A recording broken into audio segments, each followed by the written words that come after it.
Okay, today's talk is quite different from most talks we usually have. It's not really from a member of this community, but from a community that I wanted to try to introduce. And I'm really grateful to Ricky and Edith for having accommodated us to have this really at the last minute. I think we decided we wanted to try to do this about 2 or 3 weeks ago, and it was amazing that it ended up working out.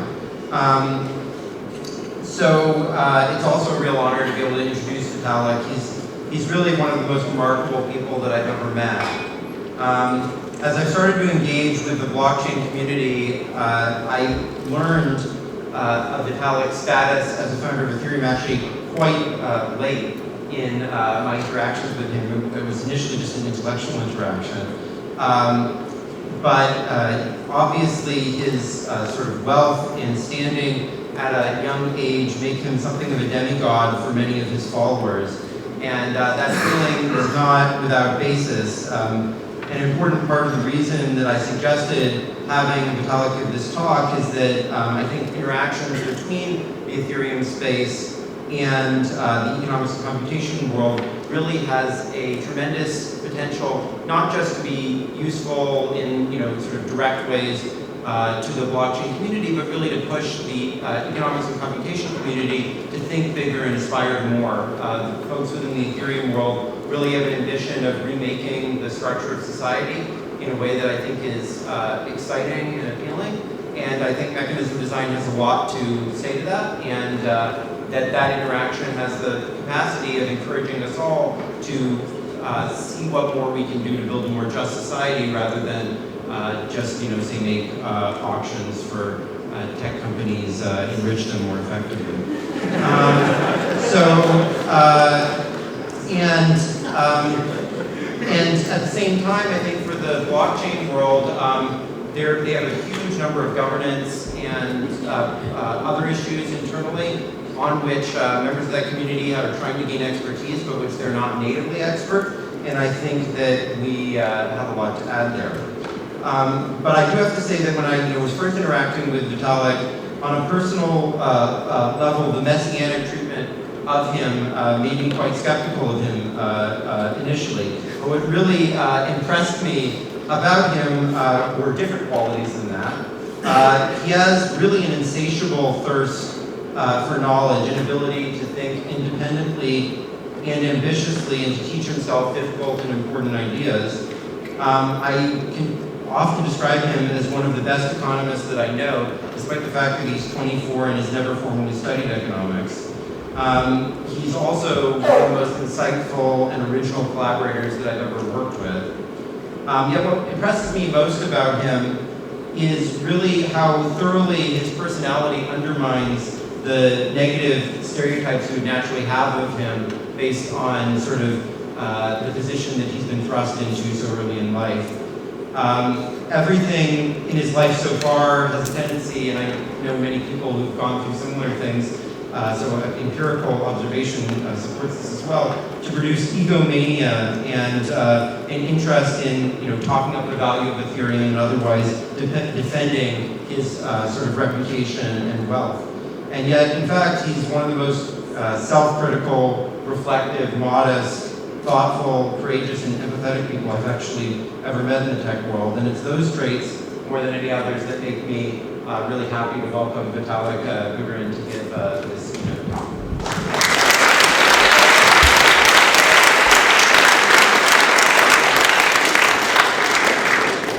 All right, so first of all, thank you, Glenn, for the very kind introduction. I guess I'll just since we're a bunch of minutes late, head straight into the topic. So first of all, I wanted to start off by talking a bit about why I think blockchains are interesting and why I think blockchains could be interesting to the mechanism design community particularly. And there's 2 angles from which I think it's worth answering this question, right? So the first angle is what I call kind of the academic angle.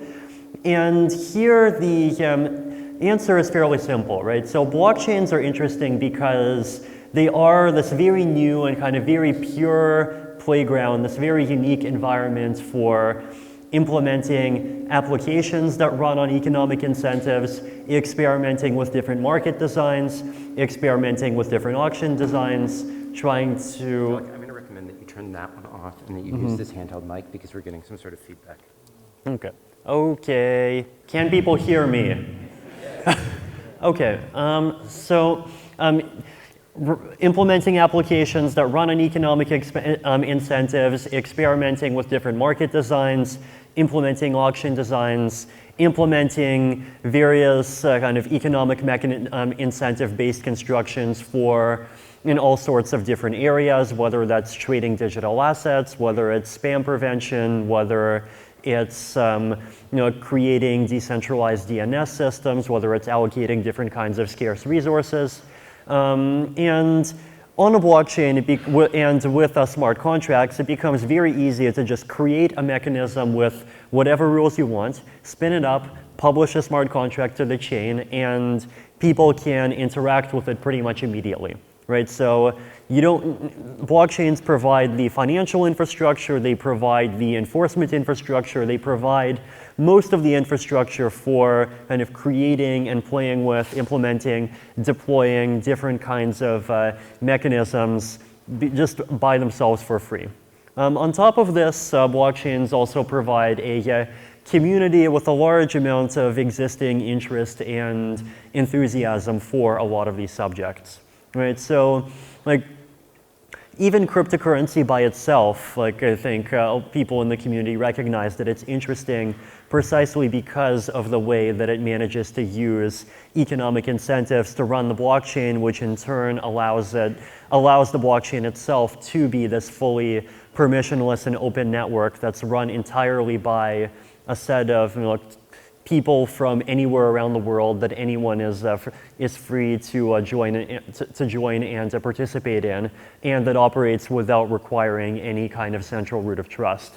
And I think people in the blockchain community are excited about these kinds of ideas, excited about the use of economic incentives as an alternative to basically decisions through centralized authority, and trying to expand out these kinds of applications to an even broader area than what we've seen so far.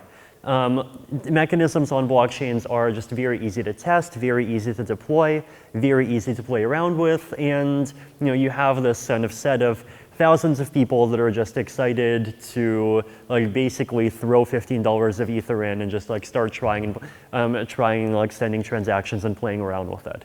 So if you're the sort of person who is interested in mechanism design, not just as an academic challenge, but also as something that's kind of much closer to reality, and where the kind of pipeline between coming up with an idea and deploying it in reality within some kind of community is very, very direct and very short, then in many ways blockchains are perfect for you.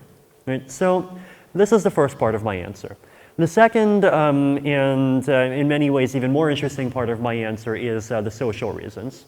And the social reasons basically are, what do blockchains and blockchain-based ideas sort of promise for society, right? So first of all, I think it's clear that blockchains kind of allow us to build this entire new class of applications that are very different from things that existed before. The Bitcoin blockchain or the Ethereum blockchain or the other systems that we're seeing being launched more recently in the last couple of years, they're not quite like corporations, they're not quite like nations, they're not quite like religions, they're not quite like open source software, they're not quite like peer-to-peer networks like BitTorrent, but they have some of each, and they have some totally new ideas of their own. So it's blockchain-based designs kind of expand the space of ways in which humans can interact and cooperate with each other in society, and especially across large kind of physical, geographic, and especially social distances. Blockchain-based mechanisms can create kind of digital institutions that have no central coordinator and that are not bound to any one single jurisdiction. They can often kind of enable cross-border interactions, and starting with very simple things like payments, but also going into things like contracting, things like all various kinds of more complex applications involving asset exchanges, but including different kinds of non-financial applications, including like voting systems, identity systems. Blockchains can also be very good at providing kind of common base layers. So this a kind of neutral ground on which many different participants in markets can basically set up some portion of their activities on the same common base layer. And you can get a lot of the kind of network effect benefits of having a monopoly without actually having a monopoly or a monopolist. So if you're interested in kind of improving the efficiency of markets without introducing like centralized platform monopolies that make 5 people rich, well, this is potentially the place for you. Or at least this is one of the stories that a lot of people are excited about. Smart contracts as a kind of special purpose legal system that can deliver very low enforcement costs in some particular cases.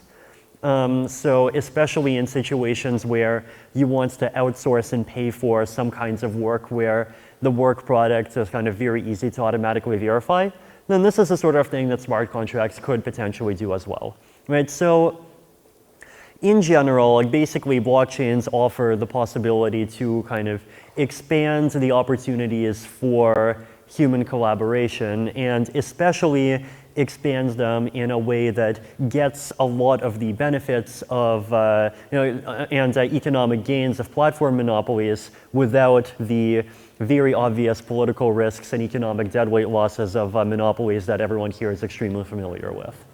So challenges. So the rest of my talk is going to have 2 sections to it, right? So first of all, I'm going to kind of dive very deep into examples of kind of challenges in designing public blockchains. And what I hope to show you is that there really is this kind of very rich design space of base layer blockchain protocols that have, there's a lot of different trade-offs between them, and there's still a lot of questions that we don't really fully know the answer to, and the space would actually highly welcome kind of input from people that have a lot of experience in kind of crafting, like understanding and crafting and analyzing solutions to these kinds of challenges. The second part of my presentation will be kind of examples of very simple examples of things that you could use blockchains to do, and so how kind of mechanism design analysis can help there. So challenges in designing public blockchains, right? So first of all, what does a public blockchain do from a very kind of low-level technical standpoint? So here is a blockchain. You have blocks. Every block contains some transaction, some set of transactions. Every block points to some previous blocks. And this blockchain basically kind of keeps on growing on and on forever, right? So basically the idea is that you're trying to have a network that agrees on a common history, where this common history of transactions includes transactions that get sent by like basically any user that's connected to the network. And this history of transactions keeps on growing over time and kind of keeps on solidifying over time. So when any user kind of joins the network and publishes some transaction, the transaction gets included in the chain, and within some very short period of time, the transaction is sort of finalized in some sense. So it's part of the history that everyone agrees on, and everyone agrees on the order of transactions from basically the genesis of the entire system up until that point. And everyone agrees that this data is correct, that this data is available, and the history also determines some constantly evolving state. So one example of this would be like in Bitcoin, for example, the transactions are people sending coins to each other, and the state basically is how much money does everyone have at some particular point in time. So basically what blockchains let you do is they let you create decentralized applications that have this kind of constantly evolving shared memory. So this is the thing that we're trying to accomplish, right? And there are a couple of important goals here.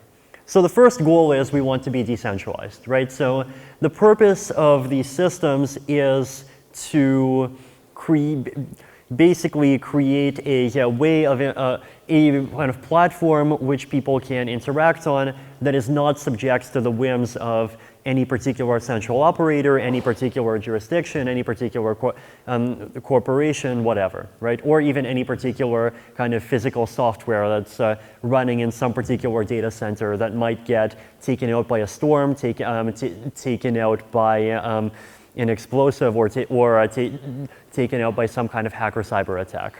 So the goal of blockchains is basically to be kind of maximally resilient, both on a technical and on a political and on a kind of political level, against and resilient in the sense of kind of achieving particular guarantees for their users.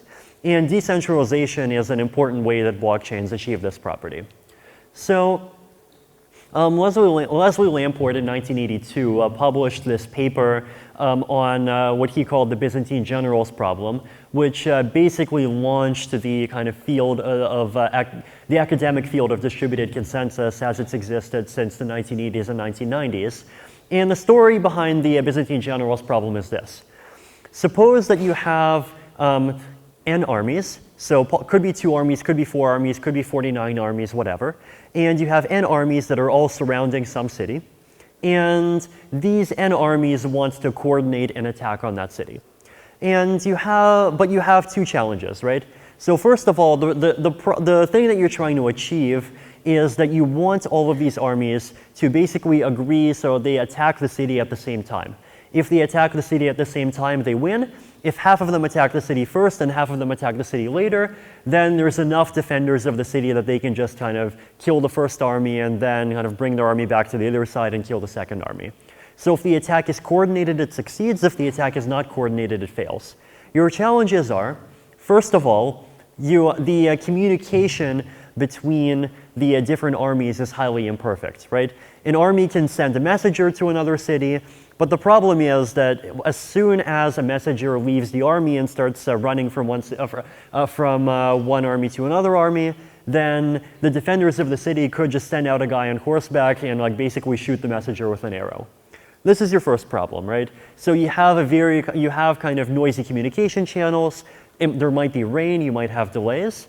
And the second problem that you have is that some of the armies and possibly some of the messengers are traitors. So they are actually kind of colluding with the city and they want the attack not to succeed. The problem is, can you kind of create an algorithm that ensures kind of coordination even in the presence of some of these conditions? In the case of 2 armies, the answer is no. In the case of 3 armies, the answer is, in the presence of even 1 traitor, the answer is no. Now, in the case of n armies, it turns out the answer is yes, as long as the number of traitors is strictly less than n over 3. So there are these surprising mathematical results, and these results were started this field of distributed consensus. And this field of distributed consensus was initially applied to so decentralization of hardware, but not decentralization of authority, right? So these are basically use cases like you are Amazon, you have a data center, you have 100 computers, and these 100 computers need to agree on some value because they're performing some distributed computation. How do you actually run an algorithm to make sure that they agree on some value and make sure that algorithm survives and keeps on going, even if one of these computers shuts down at some point in time? So the goal of kind of original distributed consensus was this kind of much less exciting idea that there's still Amazon or whoever that's running everything, but you have these different computers, and you just want to basically survive some portion of those computers going offline, messages taking longer to arrive than you expected, messages not arriving, and possibly 1 or 2 computers getting hacked. Now, this is still a kind of decentralization, but it's not enough for the cryptocurrency use case that we're thinking about, right? So PBFT is an example of one of these sort of classical consensus algorithms, and it tends to have the property that if you have 15 servers, or let's say if you have 16 servers, then the algorithm can come to consensus and agree on some value as long as at least 11 of them are correctly following the protocol. Right? So you have this high level of robustness, but you have this one problem. And it's not a problem in their use case, but it is a problem in this kind of decentralized blockchain use case. How do you even choose what the 16 servers are in the first place? So it's a challenge because, well, guess what? You know, it definitely is the case that 16 servers can collude with each other. If you think collusion between like a large mainstream entities is not possible, well, maybe read up on the LIBOR scandal. If you think there's plenty of cases of collusion in real-world markets, there's plenty of cases of collusion in real-world politics, and so if you have even a small number of servers, well, they still might collude and start violating the system's guarantees. So the other problem is that if you have one particular person that publishes a list of 16 entities, well, how do you know that that one person didn't just pick 16 of his own friends to further his own interests? So, important goal, really be decentralized. So there's actually two challenges here that kind of get tacked on because we have these kind of extra requirements, right? So the first problem is what I call the weight assignment problem. So basically, given a set of actors, how do we assign them weights in terms of the extent to which they're allowed to participate in the consensus algorithm? So we can't have a set of 16 servers, but maybe you can have a network where anyone is allowed to join to some extent, and you have 50,000 servers, but then who do you assign the 50,000 accounts to? So the problem is that cryptographic protocols have no access to roots of trust, they have no access to legal identity, anyone can create as many accounts as they want, and this is called the Sybil attack problem, right? So basically, like someone can make 1 million fake accounts and just pretend to be more people than the rest of the network combined, and there's no way to tell. So the solution to this is that basically you have the weight bounded by the amount of weight that every participant gets be dependent on that person's ability to demonstrate ownership of some economic resource. So in the case of proof of work, for example, the economic resource you're demonstrating control over is basically computational power. So instead of saying it's one account, one vote, it's basically one CPU power, one vote. And the idea is that, sure, it's theoretically possible for one actor to have more CPU power than the rest of the users of the system put together, but that's really, really hard to achieve. So this is the weight assignment problem. Now, the other problem, which is even more interesting, is the incentive problem, right? So basically, how do we encourage the actors to participate? How do we encourage the miners in the proof of work system to mine? And how do we encourage them to follow the protocol honestly, as opposed to acting in some faulty manner?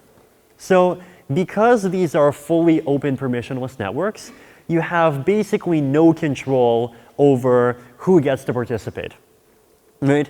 And so you want to have guarantees that the network will work correctly, regardless of, under a wide range of possible results of who ends up participating. The people participating could be from the US, they could be from China, they could be regular people, they could be corporations, they could be governments, they could be Kim Jong-un. And I'm sure to some extent Kim Jong-un has been mining, at least to some extent, it's probably likely. So you want networks that are basically regardless of who the actors are and what kind of motivations they have, to as much of an extent as possible, you want to still ensure that you're incentivizing that, you know, that you still wants to make sure that the protocol will run correctly under as wide an array of assumptions as possible. And what's the best tool that we have for encouraging people to act in a certain way that does not make any assumptions about them, or that makes as few assumptions about them as possible? Arguably, it's economic incentives. So arguably, like basically designing protocols that work as well as possible in this kind of fully open, permissionless, anyone from anywhere in the world can join anonymous world is an area where economic incentives are uniquely well suited, and anything other than economic incentives are uniquely poorly suited. And so blockchain protocols and mechanism design actually work really well together. So this is a proof of work chain, and basically the incentives are fairly simple, right? In a simple proof of work chain, if you create a block and this block ends up being part of the main chain that everyone agrees on, then you get a reward. So right now in the Bitcoin chain, this reward is 12.5 Bitcoins. On the Ethereum chain, the reward is 3 Ether. And if you create a block that's part of the chain that everyone agrees on, you get this reward. If you create a block that's not part of the chain that everyone agrees on, then you do not get a reward and you've just wasted a bunch of electricity. So desired properties of the consensus layer, right? So first of all, we want convergence. We want this chain that everyone agrees on to kind of keep lengthening over time and to keep on stabilizing over time. Validity. So we want a chain where the transactions that get included are transactions that are valid. So you don't want it to be possible for me to include a transaction that sends you 50,000 Bitcoins if I do not actually have access to 50,000 Bitcoins. Data availability. So it should be possible the transactions that are in this common history should be transactions that are publicly known and should be transactions that everyone can actually download for themselves. Non-censorship. If I send a transaction, that transaction should get included reasonably quickly. Right? So these are kind of properties of the consensus layer that we want to encourage. And the goal is to use basically some kind of incentive structure to encourage the protocol to evolve in a way which is kind of compatible with all of these properties. Security models. So in traditional Byzantine fault tolerance research, we talk about an honest majority assumption, and often you talk about an honest supermajority assumption, right? In Leslie Lamport's paper, he proves that you can't solve the Byzantine generals problem if more than 1/3 of the armies are traitors. So talking about 1/3 of the armies and talking about traitors, that's an honest majority assumption, right? You're assuming that there's good guys and there's bad guys. In kind of what we call crypto-economic research, the assumptions are different, right? So basically the assumptions are that it's not about good guys or bad guys. It's about guys that are pursuing their own incentives. And some of them could be good to some extent. Some of them might be fully altruistic. Some of them could be altruistic within some economic bound. Some of them could be purely kind of selfishly utility maximizing. If they are purely selfishly utility maximizing, then are they allowed to coordinate with each other? Well, the answer is yes. And a protocol is more secure if the protocol continues to be in Nash equilibrium, even if we allow kind of coordination between larger and larger sets of participants. We can talk about the budget of the attacker. How much money does the attacker need to commit to being able to spend in order to attack the protocol? And the cost of an attack. How much does an attacker lose by running an attack against the protocol? So fault tolerance of Bitcoin, you can kind of make a chart and you can analyze its fault tolerance under different security models. So under an honest majority model, basically the fault tolerance approaches 1/2, right? So basically, if your model is just there's good guys and there's bad guys, then as the network latency as a fraction of the block interval approaches 0, the protocol can survive kind of up to 50% of the participants being dishonest. But what if there's not just good guys and bad guys? What if there's just people pursuing their own interests? Well, then there is this issue called selfish mining that was discovered back in 2013. Not enough time to get into it, but basically, if a coordinated group of miners has more than 23.21% of the entire set of miners, then they have this extra strategy that they can use that does not follow the protocol, and that's actually kind of nasty from the point of view of the protocol and the users, that gives them extra revenue at other people's expense. Coordinated majority. So here, basically, the cost of attack is 0, right? So the coordinated majority model basically says, suppose almost everyone or even everyone in the set of miners is colluding with each other. Then do we have any way to basically force them to pay some amount of money if they are running an attack? In proof of work, the answer is no.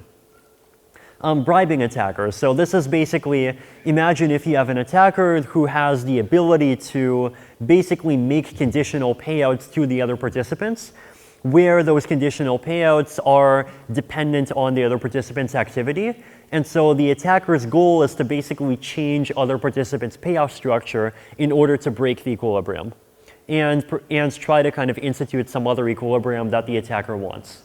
Well, there is a budget requirement. Surprising problem. In the case of a successful attack, the actual cost of an attack is 0. So fault attribution is one of the other kind of interesting challenges, right? So when we talk about decentralized protocols in general, we can talk about different types of faults. So basically, this is the idea that we can talk about a kind of idealized protocol distribution, right? Or sorry, an idealized protocol execution, where we know that the protocol said that like Bob is supposed to do something here, Charlie is supposed to do something here, David is supposed to do something here, Fred is supposed to do something here.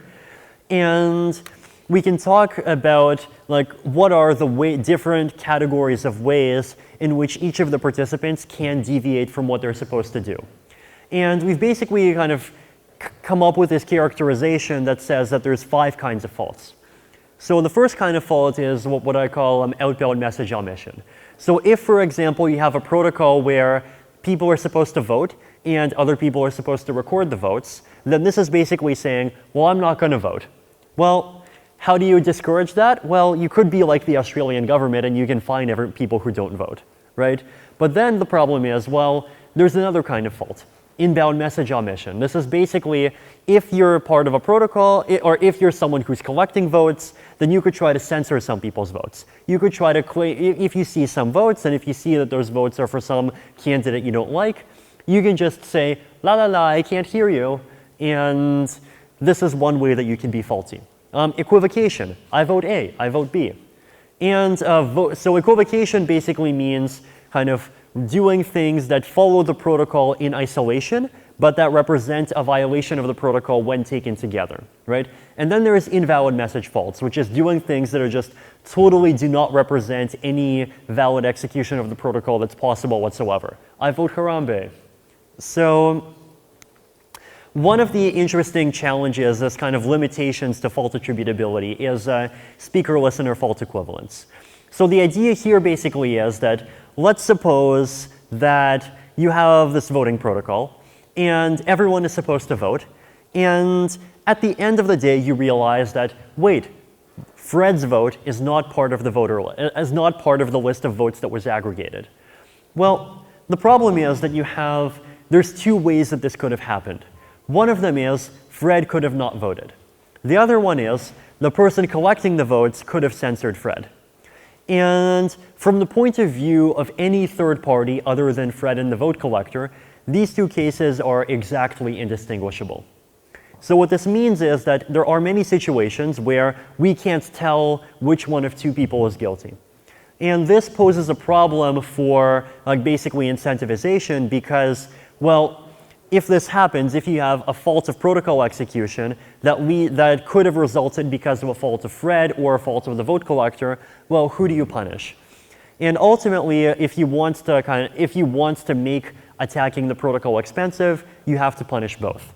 But then if you have to punish both, then suddenly you're punishing someone that's innocent, and this leads to other issues, right? This leads to issues where you can do kind of griefing attacks where essentially you act in certain ways in order to cause other innocent validators to be penalized. And this could do things like encourage them to drop out of the protocol. So one of the kind of holistic challenges of that's at this point not really close to fully solved is basically trying to make this complete model of a cryptocurrency economy, and that's executing some particular consensus protocol. And this could be proof of work. This could be an incentivized version of PBFT. This could be some totally new consensus protocol.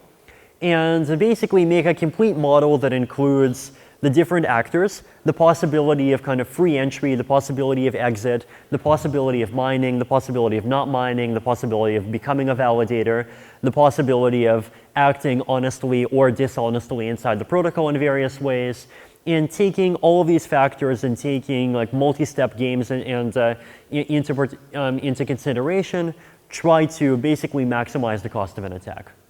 So this is one of the kind of big holy grail problems of the blockchain space, and this, as you can tell, requires a lot of kind of fairly sophisticated and integrated mechanism design thinking to try to figure out how to address properly, right? So this is one example of a problem within the blockchain space. I'll probably skip straight to at least like one example, examples of things that you can build with blockchains, and illustrate that there are kind of interesting mechanism design challenges here as well, right? So here's one example. Trust-free markets for outsourced computation. So let's say you want to make a version of like decentralized AWS, and where you want, basically the goal that you're trying to go for is you're trying to go for kind of creating this computation market where anyone who has computing hardware and access to electricity can participate and run other people's computations. Now, one example of a totally non-attributable fault is obviously leaking other people's private information, right? And solving that problem turns out to kind of reduce the efficiency of these kind of systems to the point where it's not even worth it. So we're going to restrict our attention to the case of computations where people don't care about data leakage. And those do exist, right? Like there's plenty of, like there's people that want solutions to mathematical theorems. There's people who want to analyze pieces of data for some kind of public open source purpose. There's plenty of computations where people don't care about all of the data involved getting leaked. So can we create markets for basically allowing some prover to run a computation and give the result of that computation, and allow, like basically ensure that there's a disincentive against the participants providing a wrong answer or otherwise cheating. So here's one example of a mechanism for solving this kind of problem, right? Suppose you have some computation, and suppose that you're trying, that this computation is kind of very serializable and the intermediate state is very small, right? So you have some function that you're trying to execute, y equals f of x, and you're trying to interpret, basically you can decompose f into y equals fn of fn minus 1 of fn minus 2 of blah, blah, blah of f1 of x. So basically f is like, turns into this process where you have this series of a large number of steps, and you can decompose the computation into these steps, and you can provide intermediate values. So here's our mechanism. The submitter basically calculates y equals f of x, and the submitter sends intermediate states of computation. So the submitter doesn't just publish y. The submitter also publishes s1, which is just f1 of x. The submitter publishes s2, which is f2 of s1. The submitter publishes s3, which is f3 of s2, and so on and so forth. And notice that if the submitter submits this kind of receipt consisting of all these intermediate stages of a computation, then like basically this receipt is auditable, right? So we assume that each one of these FIs is small enough that you can execute these FIs inside of a smart contract on a blockchain directly. So we also require the submitter to submit this receipt of S1, S2, blah, blah, blah, going up to Y values, along with a deposit. So the submitter submits these values along with, let's say, 5 Ether into a smart contract, into a program that's running on the Ethereum blockchain. So here's the idea. Basically, the result is not accepted immediately, right? There's some challenge period. And we'll say this challenge period is 1 hour. Within this challenge period, anyone can submit a challenge index I. So when you submit a challenge index I, you're basically saying, I believe that the other parts of the computation might be wrong, might be right, I don't know, but I definitely know that step I of the computation was computed incorrectly. And then what happens is, well, that particular step ends up getting audited inside of the smart contract. So inside of this smart contract, this program that executing on the blockchain, it just directly runs that particular step of the computation. And if it turns out that that particular step was not computed correctly, so Si plus 1 is not Fi plus 1 of Si, then the challenger gets the submitter's deposit, probably minus some penalty. And if no challenges get made within some challenge period, if nobody challenges within an hour, then the submitter gets their deposit back plus a reward. Right? So the goal here is basically that you would have a submitter, you would have some other parties around the network that are kind of floating around as verifiers, and the verifiers would be going around auditing the computations. And if any of these auditors find some computation they disagree with, they can challenge it and they can collect a reward. And you also have these participants that are just running the computations in the first place. So one problem, well, is it profitable to cheat? We can do a Nash equilibrium analysis, and surprise, surprise, unfortunately, the equilibrium is one where everyone cheats some of the time and cheaters get away with it most of the time. But so now you definitely can kind of crank the expected level of cheating arbitrarily close to 0. And the way that you crank the level of cheating arbitrarily close to 0 is basically by increasing the size of the deposit that they have to submit. And the equilibrium is that the rate of cheating basically equals the cost of computation divided by the size of the deposit. And so you have this trade-off between like basically capital efficiency and the level of guarantee of correctness. So one of the challenges here is that basically, can we increase the guarantee of correctness in equilibrium up to exactly 100%? There is a protocol called TrueBit, which is trying to implement a more advanced version of this. And basically, they have different approaches where kind of participants can submit dummy challenges that they don't get penalized for. And they use a somewhat more kind of complex scheme where instead of doing this kind of 2-round quadratic protocol, they do a sort of exponential kind of multi-step tree climbing version of the same thing. But look, this is something that people are trying to do like on top of Ethereum right now. You can also try to do decentralized markets for storage, and you can try to go after high volume storage. You can also try to go after lower volume but very high availability storage. Bandwidth. So this could be internet connections, or this could be kind of lower volume. You don't care as much about latency, but very high value stuff. So censorship resistant messaging, blockchain transaction routing, any case where you want to kind of incentivize very high availability of the possibility of delivering some kind of message. So decentralized oracles are another interesting example. So basically, the idea here is that there's this goal to kind of learn some fact about the outside world. And one example of a mechanism is basically everyone submits a vote, and the majority vote gets forwarded as an answer. And everyone who submitted a vote that's equal to the vote that the majority submitted gets rewarded, everyone else gets penalized. Now it's easy to see how kind of being honest is a Nash equilibrium, right? If you know that everyone will, or if you expect that everyone will be honest, then your best response is to also be honest, because if not, then you'll be a contrarian and you'll be penalized. Now, one problem, of course, is that this kind of algorithm is totally not robust to collusion. If somehow 51% of the participants can collude, then they can basically make the algorithm output whatever they want, and they basically don't even get penalized, they get rewarded for it, and they can force everyone else to suffer penalties. So one extension of this, and there's also a bribing attack where you can basically take the kind of corrupt the algorithm at 0 cost.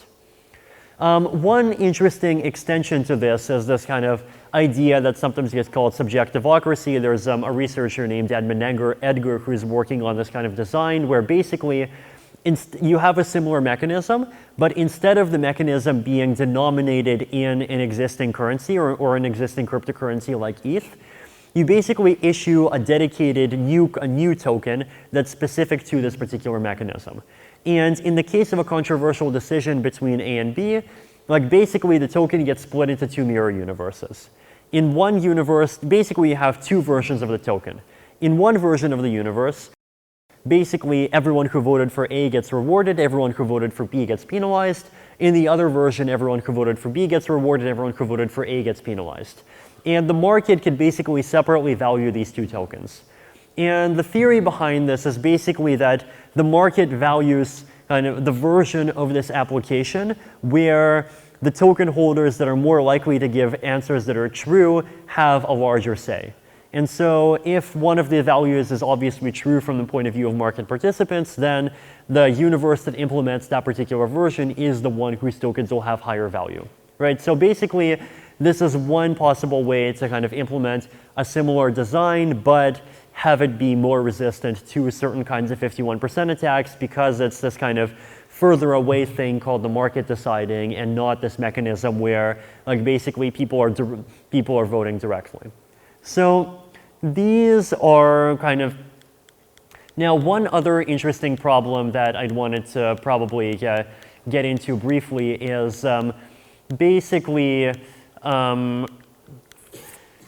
economics of block sizes and transaction fees, right? So this is a problem that was kind of very topical in the blockchain space with Bitcoin's block size debate, with the Bitcoin Cash fork, with basically the challenge is how do you set the limit on the number of transactions that a blockchain can process per unit time? And this is complicated because any transaction that gets included in a block has several different consequences, right? So first of all, there's the internalized benefit to the sender. So as a sender, you gain utility from having a transaction included in the blockchain. But then there's also externalities. There's direct costs of processing the transaction that are incurred by every node in the network, and there's kind of impacts to decentralization, right?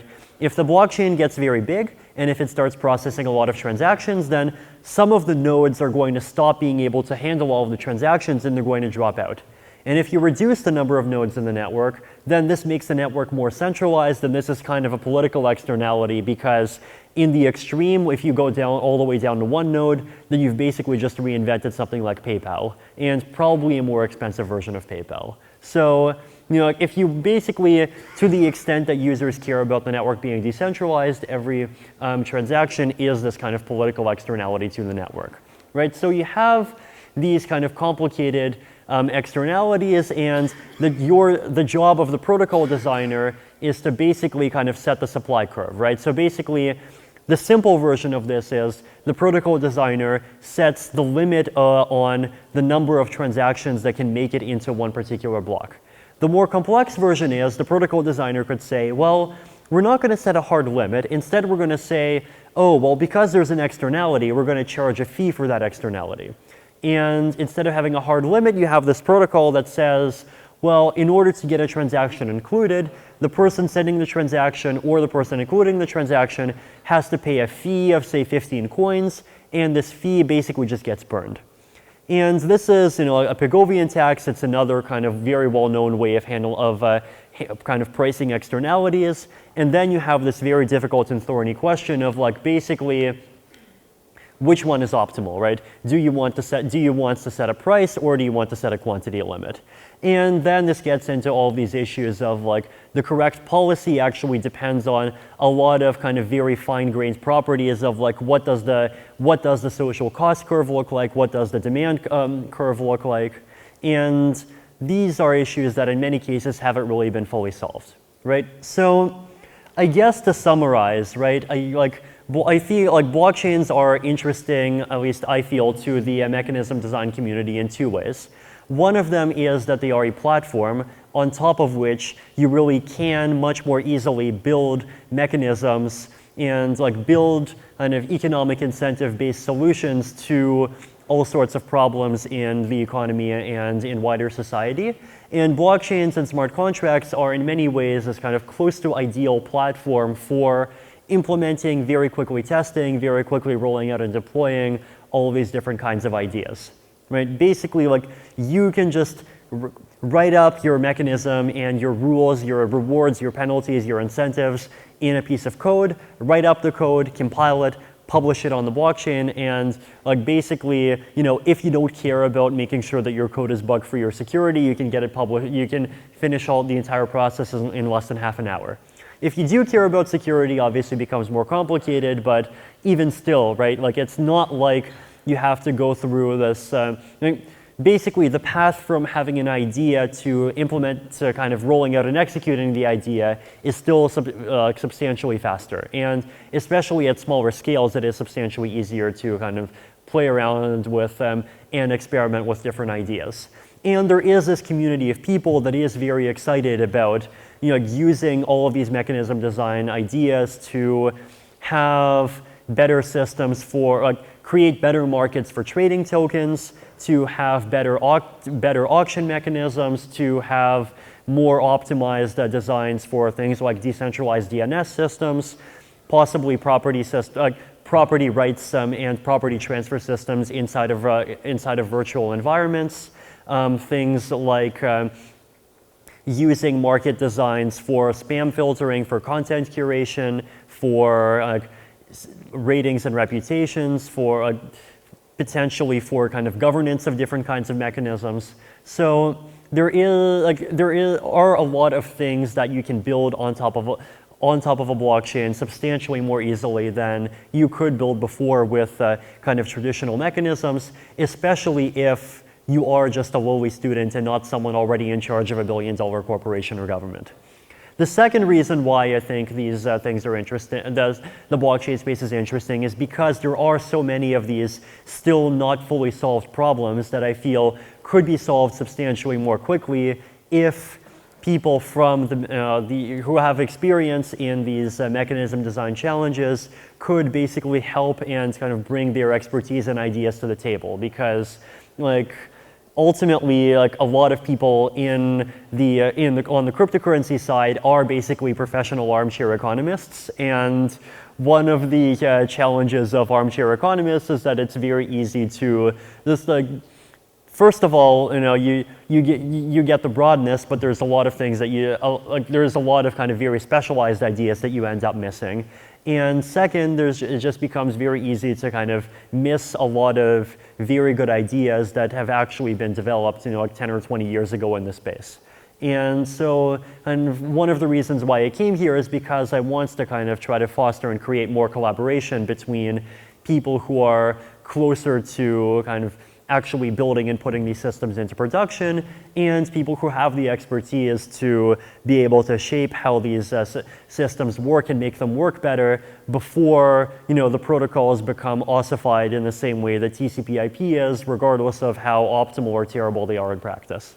So with that, I hope to see, I hope that people will kind of look at blockchains more, learn more, and we can have more collaboration in the future. So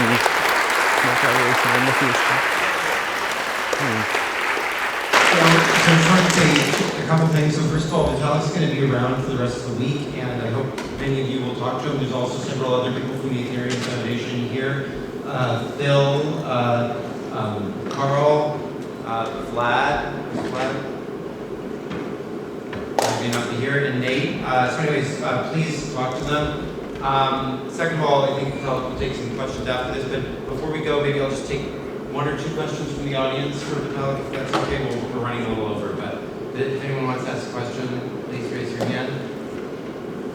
More people possibly interested? Okay, go ahead. I have a question. How do you think about integrating the blockchain with the economy currently outside of the blockchain? For example, the blockchain can allow people to exchange content, but the majority of the content currently they are already existing and working like an ecosystem, which is less robust.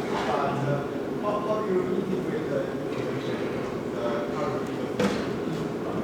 Sure. So I guess there's a few different kind of ways in which that question can be answered, right? First of all, there is a limited set of applications where the kind of pure crypto world by itself can sort of compete with the existing kind of traditional systems that solving certain kinds of problems. Like, even I've used cryptocurrency for payments many times already, and there are cases where it's superior because I don't have to worry about international banking system stuff, fees, the possibility of the credit card company finding the transaction suspicious and not giving me a lot of pain and requiring me to call them and so on and so forth. So there is a limited set of applications where kind of the blockchain world by itself offers enough benefits that it can sort of compete by itself. But then there is this also much larger space where he wants to try to integrate elements of blockchain design into either systems that already exist, or where some people are using, say, cryptocurrency or using some blockchain-based solution, and other people are using some existing solution, and he wants to have a bridge between the two. So, like, one particular example of this is fiat currency-backed tokens. So basically, the idea is that you can have tokens that are issued on top of a blockchain, where those tokens are backed by a central issuer, and these tokens represent a legal claim to some particular underlying asset. So this could represent it could be some unit of some country's fiat currency issued by some company, issued by some bank, possibly in the future a central bank. And the goal here is, first of all, the goal is obviously not to decentralize everything, because you still have a central bank. But the goal basically is to use the blockchain as a kind of common infrastructure on top of which assets from different providers could come together and coexist. And you can use kind of all of this decentralized wallets, decentralized exchanges, account management, all of the infrastructure that's developed for buying inside the cryptocurrency space. And that kind of provides a lot more kind of frictionless utility, while at the same time, getting the benefits of assets that are backed by, things that have a very long real-world history of working and being stable, and having this kind of guaranteed bridge where, if you don't care about crypto, then you can accept these tokens and you can just immediately use the built-in mechanism to convert them back into money inside the banking system. So basically this is the kind of general goal here, right, is that the blockchain becomes this sort of common ground of interoperability that can make interactions between kind of marketplaces of existing centralized providers work together better. And so the goal is that you're trying to, from an economic perspective, that you're trying to sort of separate out the market into different parts, where it's basically you're replacing a market between platforms into a market between service providers that share a common platform. One more question from anyone? Archer? Yeah. If you did that super intelligent AI solve one engineering problem for you, which problem would you like it to solve? I probably want the super intelligent AI to solve the human aging problem and give us infinite longevity, because that way we'll have much more time to solve the other stuff, and that's useful anyway. Okay, with that.